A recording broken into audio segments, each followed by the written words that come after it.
নমস্কার বন্ধুরা, রিতা রান্নাঘরে সকলকে স্বাগত জানাচ্ছি। আজকে অনেকদিন পরে আবার ভিডিও নিয়ে এসেছি। আমার শরীরটা খুব একটা ভালো ছিল না, তাই আমি ভিডিও দিতে পারিনি। আর আজকে আমি বানাচ্ছি পটলের কোরমা। আমি কিভাবে বানাচ্ছি তোমরা পুরো ভিডিওটা দেখতে থাকো। আমি এখানে 150 গ্রাম চিংড়ি মাছ নিয়েছি ছোট ছোট করে কেটে, আর 6টা পটল নিয়েছি। পটলের ভেতর থেকে সব পুরগুলো এরকম করে বার করে নিয়েছি। পটলের পুর বানানোর জন্য পটলের ভেতরে যে বীজগুলো ছিল ওগুলো আমি মিক্সিতে গুঁড়িয়ে নিয়েছি। চিংড়ি মাছে নুন হলুদ মাখিয়ে নিয়েছি। এখন চিংড়ি মাছগুলো ভেজে নেব। চিংড়ি মাছের মধ্যে আমি পেঁয়াজ কুচনো দিয়ে দিচ্ছি, ধনের গুঁড়ো দিচ্ছি, জিরের গুঁড়ো দিচ্ছি, লাল লঙ্কার গুঁড়ো, হলুদ গুঁড়ো, নুন, আদা রসুন পেস্ট। পটলের বীজগুলো দিয়ে দিচ্ছি। পটলের বীজের মধ্যে আমি একটু হলুদ দিয়েছিলাম।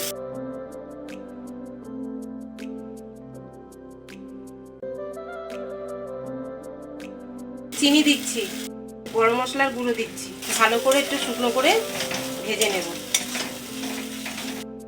পুরটা ঠান্ডা হতে হতে আমি পটলটা হালকা করে ভেজে নিচ্ছি।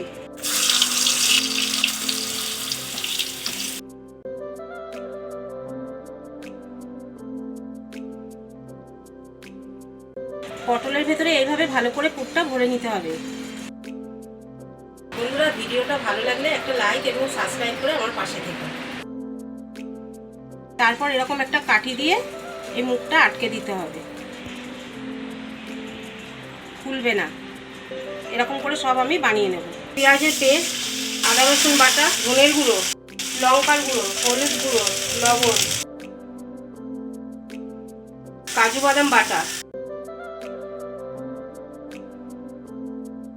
টমেটো পেস্ট, নারকেলের দুধ। পটলগুলো আমি এখন দিয়ে দিচ্ছি।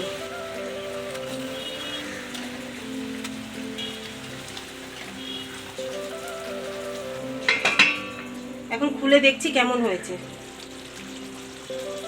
পটলের দোরমা হয়ে গেছে। এখন গরম মশলা দিয়ে নামিয়ে দেব।